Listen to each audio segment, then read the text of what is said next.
The much anticipated Modern Warfare RTS Broken Arrow is set to release in June of this year, but there are still some in-game specializations or specs that have yet to be revealed by the developers, 2 American and 2 Russian ones for a total of 5 per faction. Alright, howdy folks, welcome back to the channel. In the latest devblog, the developers for Broken Arrow did a deep dive of the newly announced 4th US spec, the US Stryker Cavalry Regiment. I don't want to go too in-depth regarding Broken Arrow's mechanics, but very quickly said it works pretty similar to war games, Division, or Warno, where you build a deck to play. However, in Broken Arrow, instead of picking one faction or division, you must pick 2 specializations and combine both to make one deck. For more info on Broken Arrow, the other announced specs, gameplay, and more, check my dedicated playlist linked in the description. What kind of equipment are you hoping to see, or do you think we'll get from this Stryker Regiment spec? Let me know down below. Let's just get into it. The Stryker Cavalry Regiment in-game acts like a middle ground solution, less armored but faster than vehicles like the Bradley ICV,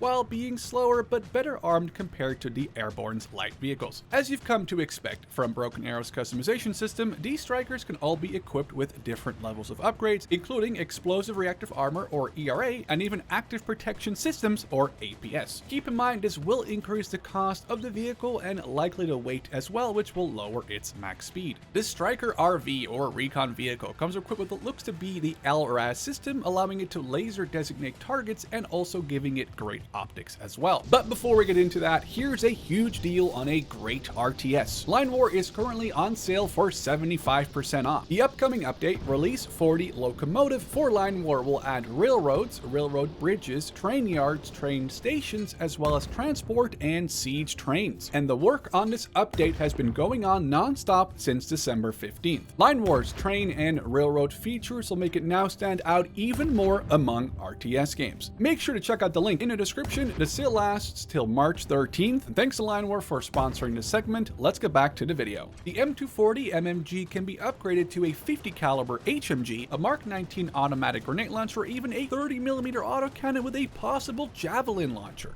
And this is what's so cool about Broken Arrow to me, possibly upgrading this scout vehicle from what will likely be a relatively cheap and basic recon vehicle all the way up to a unit that can deal with even the heavier enemy tanks, though again likely at a big increase in cost. Finally, it can also carry a 6-man scout recon team for additional recon or some close support. The Stryker ICV or infantry carrier vehicle will be the standard transporter vehicle with room for up to 9 soldiers on board, equipped with either a 50 caliber heavy machine gun or a Mark 19 automatic grenade launcher. Like the Recon ones, these can also mount a javelin, giving it more than a decent chance against enemy armor of most kinds, but again will come at a big increase in cost. Upgrading the ICV with a 30mm autocannon is also possible, which then renames it to the Stryker Dragoon. However, I am not sure if the Dragoon can actually still carry any or maybe just less infantry, so we'll have to find out. Troopers are the soldiers that come alongside these Strykers with 2 main variants, one with a Stinger anti-air as well as a medium machine gun combination, the other one with an AT-4 and Javelin missile mix to deal with enemy armor. The Stryker spec also comes with combat engineers on board of the Stryker ESV or engineering support vehicle. These engineers carry shotguns and special bunker buster launchers to deal with entrenched infantry. The Mobile Gun System Stryker or MGS is of course available as well. It's kind of a classic. A 105mm gun mounted on a fast Stryker chassis which can be deployed quite basic or with basically all the bells and whistles. Caged armor, ERA, what looks like a Mark 19 grenade launcher, and perhaps even more that I can't really find on this picture. The Stryker is of course very versatile, as you found out by now, with even many more variants. An ATGM one with either direct or top-down attack ATGMs, as well as the M-SHORAD or short-range air defense version. The SHORAD can choose between a 50 caliber with Stingers, up to a 30mm chain gun, combinations of Stingers and Hellfires, and even laser-guided rockets. That's not the end of the Stryker variants. The MC or Mortar carrier comes with a 120mm rifle that has access to smoke, HE, and laser-guided rounds, while being on a relatively nimble platform. The SPH or self-propelled howitzer is a prototype version, but it's cool to see it added here. It only has a 105mm howitzer, which is relatively small compared to the more often seen 152s or 155s, but it should be more accurate and reach out to longer ranges to hopefully make up for that loss in just pure gun caliber. The M10 Booker, classified as basically an assault gun or infantry support vehicle, can choose between a 105mm cannon or a 50mm autocannon. Furthermore, upgraded with APS to deal with incoming enemy missiles and some more. In terms of air support, the Stryker spec does not have access to any helicopters, though as you're always mixing two specs together, this could easily be fixed by choosing the airborne or marine specs to specifically fill that helicopter void. Two drones, the MQ-1 Predator and the RQ-7B Shadow, are available to the Stryker spec. The Predator can be equipped with Hellfire, Stingers, or Griffin missiles, and it flies high but also pretty slow. The Shadow, on the other hand, doesn't have any weapons, but it does fly lower and is a lot smaller, allowing it to get closer to the front to do recon, hopefully relatively unseen. Now, while the Stryker spec does not have any helicopters, it does have a few planes that have been very much looked forward to by the community. The F-16C Fighting Falcon, which can be used as a regular fighter, but it can also be equipped with bombs, cluster bombs, or bring up to 6 Maverick anti-tank missiles. The 16CJ can carry special anti-radar HAR missiles as well as ECM jamming pods to hopefully stop enemy anti-air from intercepting it.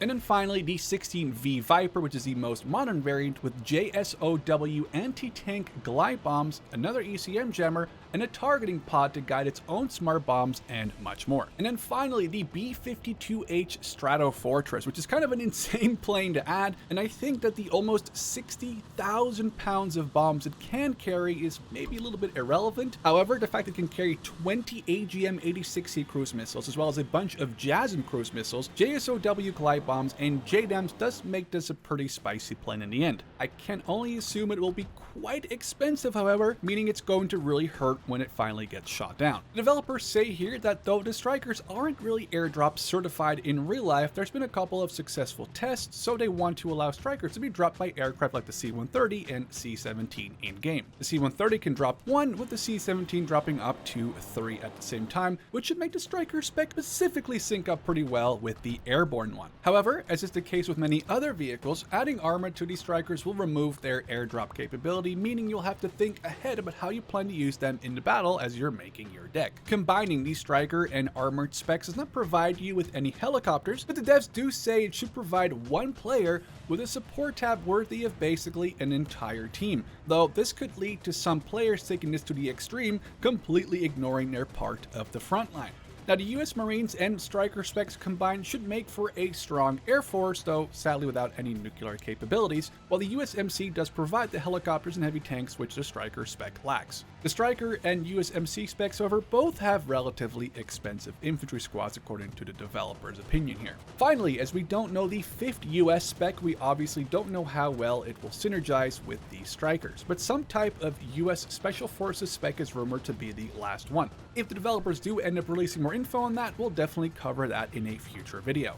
With that said, we've come to the end of this Stryker spec reveal and this video on Broken Arrow. With 2 more Russian specs and the 1 US spec remaining unrevealed and about 3 months left until release, I think we'll be seeing another devblog like this in a week or 2 to cover at least the 4th Russian one. Do you think you'll be using the Stryker spec at all, or will you be sticking to the trusty airborne and US Marine spec combinations that people use a lot? Let me know down in the comments, and I'll catch you in the next one.